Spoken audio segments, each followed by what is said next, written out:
Ce programme est financé par les amis et partenaires du ministère de Joyce Meyer. Quel genre de Dieu serait heureux si je souffrais injustement?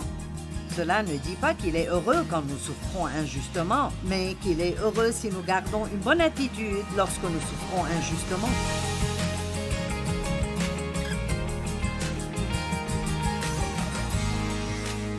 L'homme sage souffre beaucoup moins que l'insensé. Proverbes 18, 6 et 7. Je vais vous parler à propos de nos paroles. Les lèvres de l'insensé se mêlent aux querelles et sa bouche provoque les coups. Ça vaut le coup de lire ceci de nouveau. Les lèvres de l'insensé se mêlent aux querelles, commencent des disputes, causent des tensions, causent des troubles, causent des problèmes. Combien de fois, et je le blâmerai sur moi-même, combien de fois ai-je dit quelque chose de stupide, et je sais que vous ne le faites pas. Et j'ai commencé une grande querelle avec quelqu'un, et j'ai juste pensé après, pourquoi n'ai-je pas gardé la bouche fermée?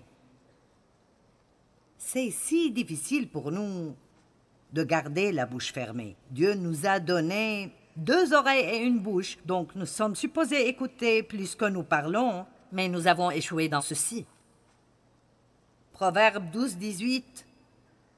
Tels qui parlent légèrement, ceci veut dire qu'ils disent tout ce qui leur passe par la tête et ils ne pensent pas vraiment à ce qu'ils disent. Tels qui parlent légèrement blessent comme un glaive, mais la langue des sages apporte la guérison. N'est-ce pas bien? Proverbe 18, 21. La mort et la vie sont au pouvoir de la langue. Qui aime se répandre en paroles mangera les fruits qu'elles auront produits. Oh! Je n'invente pas ceci, c'est la vérité. J'étais chrétienne pendant très longtemps et personne ne m'a jamais dit ça. Peut-être que vous avez entendu des messages sur le pouvoir de vos paroles, mais vous avez besoin d'un petit cours de rattrapage, parce que c'est l'une des régions dans lesquelles nous avons l'un des plus grands problèmes. Nous disons juste beaucoup de choses stupides, et puis nous avons des problèmes, et nous nous mettons en colère contre Dieu. Nous devons faire spécialement attention à comment nous parlons quand nous sommes sous pression, comment nous parlons quand les choses ne vont pas comme nous voulons qu'elles aillent. Dans Jean 14, 30, j'aime ceci. Quelle bonne leçon c'est. C'était proche du temps où Jésus allait commencer à aller vers sa souffrance à Gethsémani et il essayait de dire à ses disciples certaines des choses qui étaient sur le point d'arriver. Et dans Jean 14, 30, il a dit « Je ne parlerai plus guère avec vous, car le prince du monde vient, il n'a pas prise sur moi. » Nous comprenons de cela que Jésus dit « Écoutez bien, ce qui arrive maintenant est vraiment important. Les décisions que je prends maintenant, beaucoup de choses sont basées sur ces décisions. Et donc, même Jésus, dans son humanité, a décidé qu'il allait rester silencieux pendant son temps de souffrance parce qu'il ne voulait pas ouvrir une porte à l'ennemi qui lui donnerait accès à quoi que ce soit de ce qui arrive. Qui d'entre vous pense, quand il passe par des problèmes, que ce serait mieux de juste aller s'enfermer dans une chambre où il ne dira rien à personne?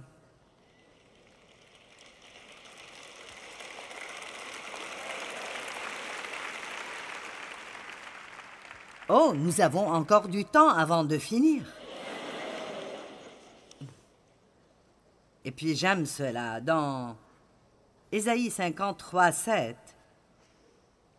Il était maltraité et il s'est humilié, il s'est soumis et n'a pas dit un mot. Semblable à un agneau mené à l'abattoir, tout comme la brebis muette devant ceux qui la tondent, il n'a pas dit un mot. J'ai lu ces écritures pendant des années et je ne les comprenais pas. Mais il signifie exactement ce que ça dit. Quand Jésus était sous pression, il se taisait. Car bien qu'il fût Dieu, il était aussi un homme. Il était homme et Dieu, et c'est ainsi que la Bible le décrit, et c'est exactement ce que nous sommes. Vous êtes un homme Dieu ou une femme Dieu. Vous avez une chair humaine, mais Dieu vit en vous, et le Saint-Esprit est en vous, vous guidant et vous dirigeant, et il est en moi me guidant et me dirigeant. Et si nous ralentissions juste un tout petit peu, et quand le Seigneur dit « tais-toi », nous nous taisions. Combien d'entre vous sont d'accord avec moi que vous pourriez changer beaucoup de choses dans votre vie si vous changiez ce que vous disiez? D'accord, alors, ce n'est pas la faute de Dieu, n'est-ce pas?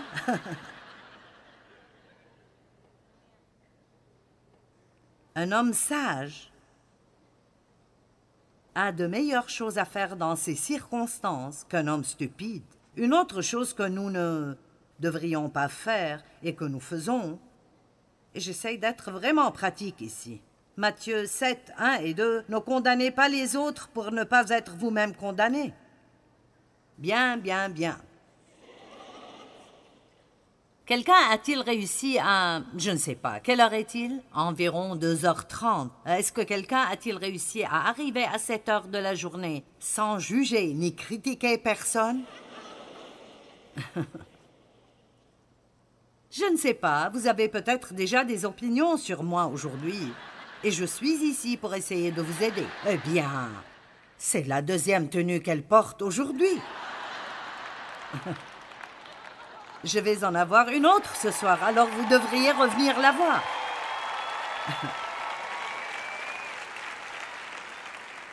Et vous savez quoi, je n'essaye pas de vous impressionner avec mes nombreuses tenues, mais si je portais la même chose toute la journée, j'aurais la même tenue à la télé pendant 6 jours consécutifs.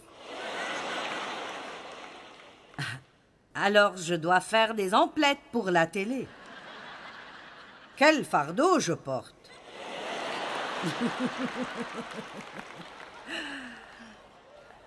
Et voici le revers de la médaille. Si vous êtes jaloux parce que j'ai plus de 2 tenues, alors vous devriez regarder mon programme 4 fois par jour.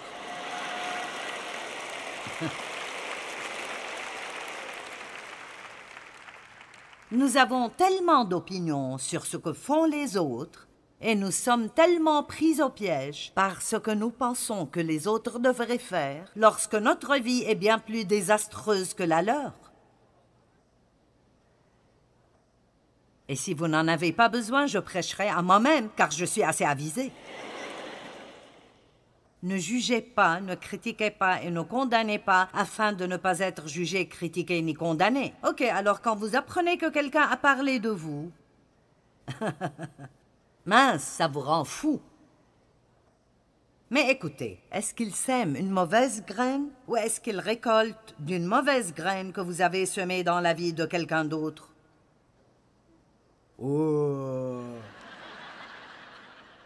Certains d'entre vous n'ont même pas compris cela. Si nous jugeons et critiquons d'autres personnes, la Bible dit que c'est ce que nous allons recevoir. Donc, nous sommes si prompts à faire cela. Et je ne plaisantais pas quand j'ai dit « Quelqu'un est-il arrivé là aujourd'hui sans avoir déjà jugé ou critiqué personne ?» C'est probable qu'il n'y en ait pas beaucoup ici. Et donc, nous le faisons tellement que nous ne voyons même pas vraiment le problème. C'est comme si on pensait que c'est bien d'essayer de gérer la vie des autres. Eh bien, laissez-moi simplement vous dire ceci. Vous pourriez améliorer votre vie si vous vous mêliez de vos affaires.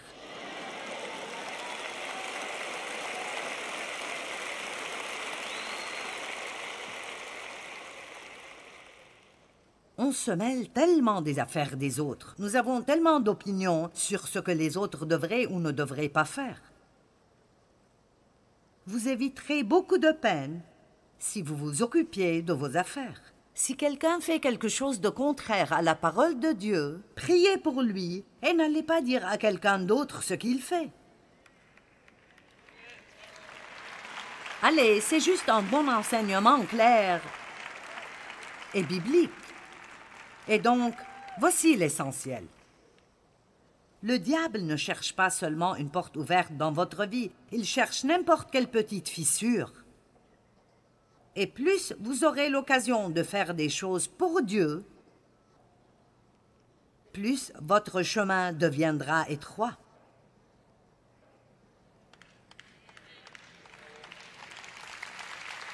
Écoutez-moi, il y a peut-être des choses que vous pourriez faire qui n'auraient pas les mêmes répercussions que si je les faisais à cause de ce que je fais et de ce que j'enseigne. La Bible dit « Ne soyez pas nombreux à enseigner, car nous qui enseignons serons jugés plus sévèrement si nous ne pratiquons pas ce que nous enseignons. » Quand je me tiens ici et je dis aux autres comment ils doivent mener leur vie, mon chemin devient de plus en plus étroit. La Bible dit « Restez sur le chemin étroit qui mène à la vie et sortez du chemin qui mène à la destruction. » Une fois je murmurai devant Dieu « Eh bien, je sens juste que mon chemin devient de plus en plus étroit. » Il a dit « C'est vrai, il n'y a pas de place dessus pour tes bagages charnels. »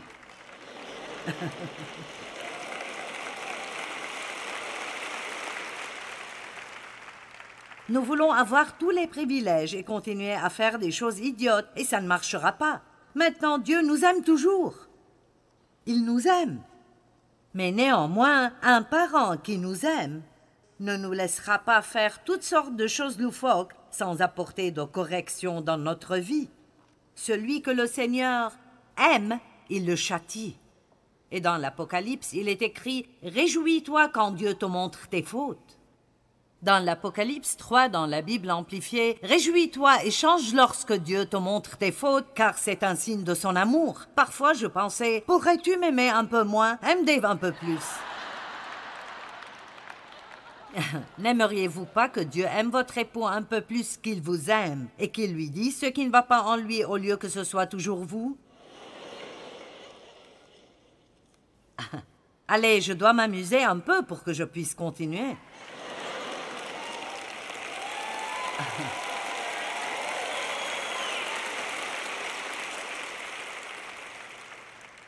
Ne jugez pas, ne critiquez pas et ne condamnez pas pour ne pas être jugé, critiqué et condamné. Car vous serez jugé, critiqué et condamné vous-même de la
manière dont vous aurez jugé, critiqué et condamné autrui, et on vous appliquera la mesure dont vous vous serez servi pour mesurer les autres.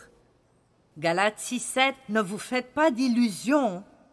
On ne se moque pas de Dieu. Ce qu'un homme aura semé, il le moissonnera aussi. Celui qui sème pour sa chair moissonnera de la chair la corruption, mais celui qui sème pour l'esprit moissonnera de l'esprit la vie éternelle. Je vais vous donner un exemple concernant les paroles de votre bouche. Lorsque nous parlons comme nous sommes supposés le faire, en prenant garde de ne pas critiquer les autres et en faisant plus attention à ne pas dire des choses négatives, cela ajoute à notre joie. Nous aurons des jours plus heureux. La Bible dit « Savoir donner la bonne réponse est une source de joie ». Et je crois aussi que, parfois, lorsque des personnes sont déprimées, elles passent une mauvaise journée, elles se sentent mal en point, elles se disent « Je ne sais pas ce qui ne va pas, je me sens lourd ». Cela est dû à la façon dont nous parlons. Allez, n'allez pas à l'église le dimanche, puis vous asseoir au déjeuner le lundi et dire des ragots sur tout le monde au bureau, puis rentrer à la maison et être heureux.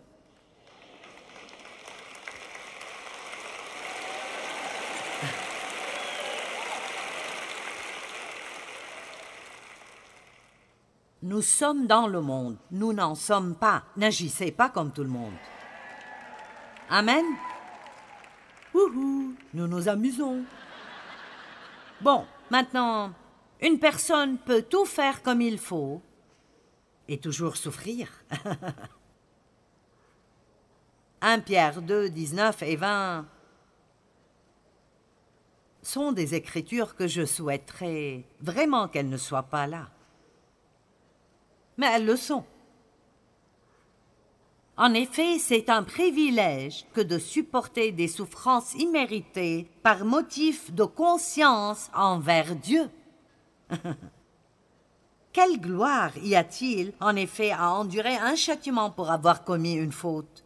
Mais si vous endurez la souffrance tout en ayant fait le bien, c'est donc immérité, c'est là un privilège devant Dieu. Et j'ai écrit à côté de ces versets très douloureux. Quel genre de Dieu serait heureux si je souffrais injustement? Cela ne dit pas qu'il est heureux quand nous souffrons injustement, mais qu'il est heureux si nous gardons une bonne attitude lorsque nous souffrons injustement. Allons, ne le comprenons pas mal. Il dit, écoutez, n'importe qui peut avoir une bonne attitude si les choses vont bien. Mais quand vous souffrez, quand vous faites bien, quand vous vous comportez aussi bien que possible et vous êtes celui qui sert Dieu, et vous faites des offrandes, et vous marchez dans le fruit de l'esprit, vous aidez d'autres personnes, et de mauvaises choses vous arrivent, Dieu est content si, même pendant ces temps, nous gardons une bonne attitude et nous restons calmes. Je vais vous dire quelque chose que j'ai appris il y a longtemps, et je pense que cela figurerait en haut de la liste des choses que Dieu m'a donné de dire aux gens que j'estime importantes et très utiles. Galates dit « Faisons le bien sans nous décourager, car au moment opportun, nous récolterons si nous persévérons. » Et nous ne savons pas quand est le moment opportun, c'est le moment que Dieu pense être le meilleur moment dans notre vie. Et il y a des moments où Dieu laissera les choses aller plus longtemps que nous ne le voudrions, pour quelque raison. Vous savez, il fait quelque chose en nous ou en quelqu'un d'autre. Mais écoutez bien ce que je vais dire. Lorsque vous pouvez continuer à faire ce qui est juste, alors que vous n'obtenez pas encore le bon résultat, vous grandissez spirituellement.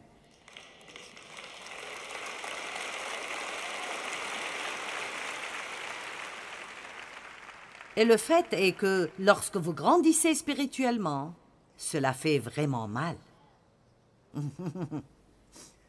Amen. Beaucoup de choses peuvent nous faire nous sentir bien, mais réellement, elles ne nous aident peut-être pas beaucoup. Mais parfois, lorsque vous traversez des choses vraiment très difficiles, des choses comme le pasteur Charles et sa famille ont vécu, des choses comme celles que vous ou moi avons vécues. Même si vous faites confiance à Dieu, vous pouvez avoir une douleur dans votre âme et vous sentez parfois que vous ne pouvez pas la supporter. Et je me suis rendu compte que c'est presque comme si je pouvais sentir que je creusais plus profondément dans mon âme pour que Dieu vienne y habiter. Vous n'êtes jamais seul dans votre souffrance, et quand vous faites confiance à Dieu dans vos souffrances, ils ne seront jamais gaspillés. Parce que Dieu les prendra, et il en fera quelque chose de bien, et il fera de vous une meilleure personne que ce que vous auriez pu imaginer pouvoir être. Amen. Combien d'entre vous pourraient dire que vous êtes la personne que vous êtes à cause de certaines des choses douloureuses que vous avez vécues? Je dois absolument dire que les choses que j'ai vécues font partie de ce qui m'a qualifié pour vous aider. Tout ce que nous devons faire, c'est regarder Jésus. Il dit que les choses qu'il a traversées, c'est dans Hébreux 5, 8 et 9.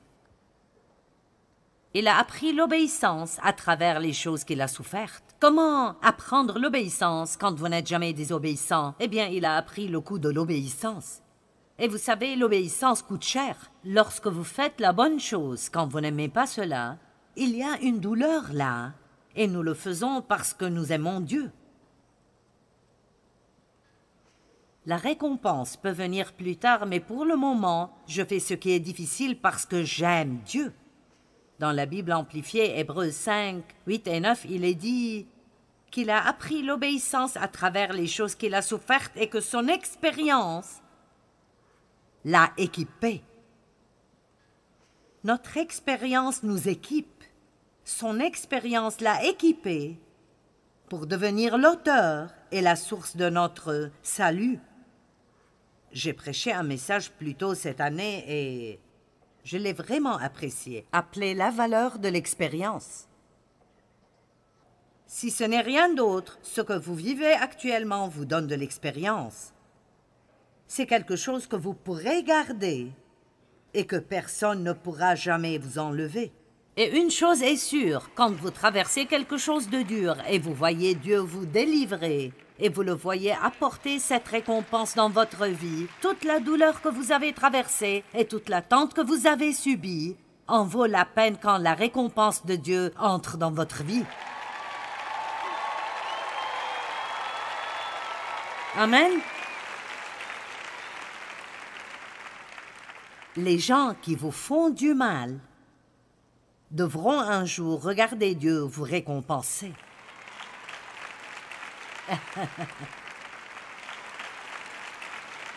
Amen.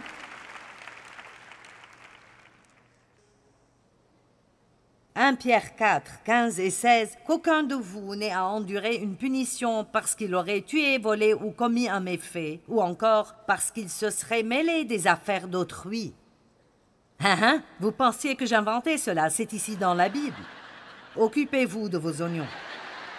Maintenant, vous savez ce que je trouve intéressant, c'est que tout à coup, nous parlions d'assassins, de voleurs et de criminels, et dans la même phrase,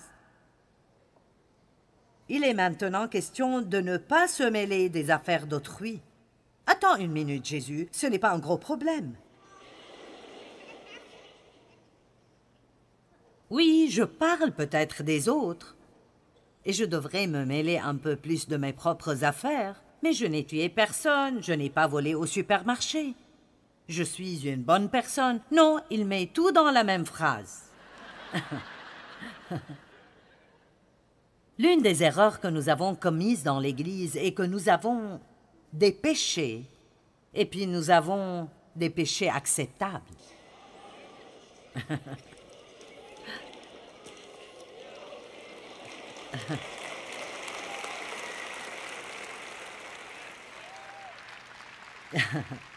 Nous avons toute une liste de choses auxquelles nous sommes tellement habitués que nous ne reconnaissons même plus ce qu'elles sont. Et c'est pourquoi nous devons prier, et ça prend du courage pour le faire. Mon Dieu, je ne veux pas m'en tirer comme ça. Allez, combien de courage avez-vous? Combien voulez-vous grandir? Mon Dieu, je ne veux pas m'en tirer comme ça. Je veux être exactement ce que tu veux que je sois. Et si je fais des choses que je ne vois pas dans ma vie, ouvre mes yeux aveugles et ouvre mes oreilles sourdes. Et comment cela vous convient-il? Et traite avec moi comme tu le souhaites. Je vais prêcher le reste de cela le dos tourné.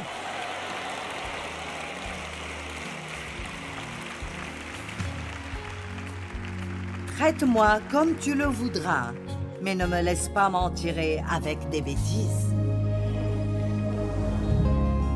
Vous savez, parfois nous paniquons quand nous voyons une tempête qui ne faisait pas partie des prévisions.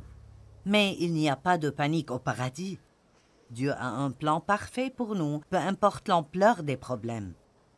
Et ce que nous devons faire, c'est lui faire confiance dans nos vies et prier audacieusement. Dieu, je ne connais pas les réponses, mais je te fais confiance et je suis convaincue que quand j'ai besoin de la réponse, tu me la donneras au moment convenable.